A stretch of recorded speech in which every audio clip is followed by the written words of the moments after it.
குடல் குழம்பு தான் பண்ண போகிறோம். ஆக்சுவலி ஒரு செவரொட்டி கூட வாங்கி வச்சுருக்கேன். அதை சுட்டு சாப்பிட்டா நல்ல ஹீமோக்ளோபின் இன்க்ரீஸ் ஆகும். ஃபஸ்ட்டு குடல் நல்லா வேக வச்சுக்கலாம். ஜீரகம், அப்புறம் மிளகு,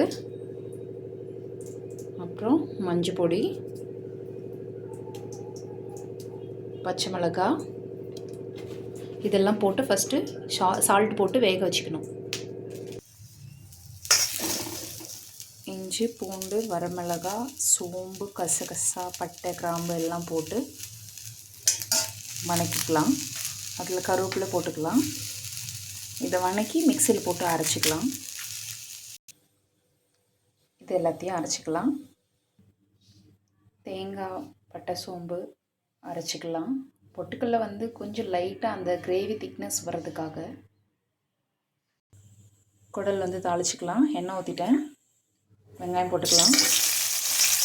லைட்டாக போட்டால் போடுவோங்க. மசாலா ஏற்கனவே வெங்காயம்லாம் போட்டிருக்கோம். கருவேப்பிலை போட்டுக்கலாம். மஞ்சத்தூள் போட்டுட்டேன். கரம் மசாலா,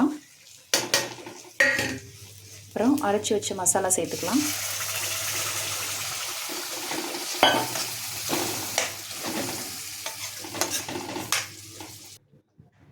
குடல் நல்லா வெந்துருச்சு. ஆக்சுவலி இந்த தண்ணி வந்து எனக்கு சூப் குடிக்க பிடிக்கும். நீங்களும் குடிங்க. இந்த மாதிரி சூப் குடித்தா ரொம்ப நல்லது. குடல் ஆட் பண்ணிக்கலாம்.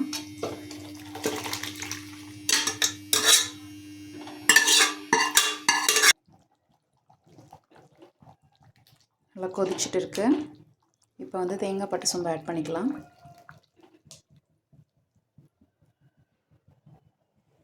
டேஸ்ட் பார்த்துடலாம். எல்லாமே சூப்பராக இருக்குது. நல்லா யம்மியாக வந்திருக்கு குடல் குழம்பு. எப்போவுமே இரும்பு சட்டியில் செய்யுங்க. அப்போ தான் உடம்புக்கும் நல்லது. ரொம்ப டேஸ்ட்டாகவும் இருக்கும் நம்ம செய்கிற ஃபுட்டு. எங்கள் வீட்டில் இந்த மாதிரி தேங்காய் அரிஞ்சு போட்டால் பிடிக்கும். அதனால் இந்த மாதிரி நான் அரிஞ்சு போட்ட தேங்காய் சேர்த்துக்கிறேன். கொஞ்சம் உங்கள் விருப்பம்தான். கொத்தமல்லி தழை ஆட் பண்ணிக்கலாம். எப்போவுமே அடுப்பு ஆஃப் பண்ணிட்டு தான் கொத்தமல்லி தழை, தேங்காய் அதெல்லாம் போடணும்.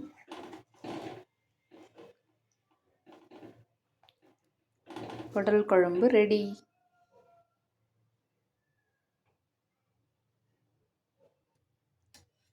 லைட்டாக ஒரு டேஸ்ட் பார்த்துடலாம். கொஞ்சமாக ரைஸ் போட்டு கொஞ்சமாக குடல் குழம்பு ஊற்றி டேஸ்ட் பாருங்கள்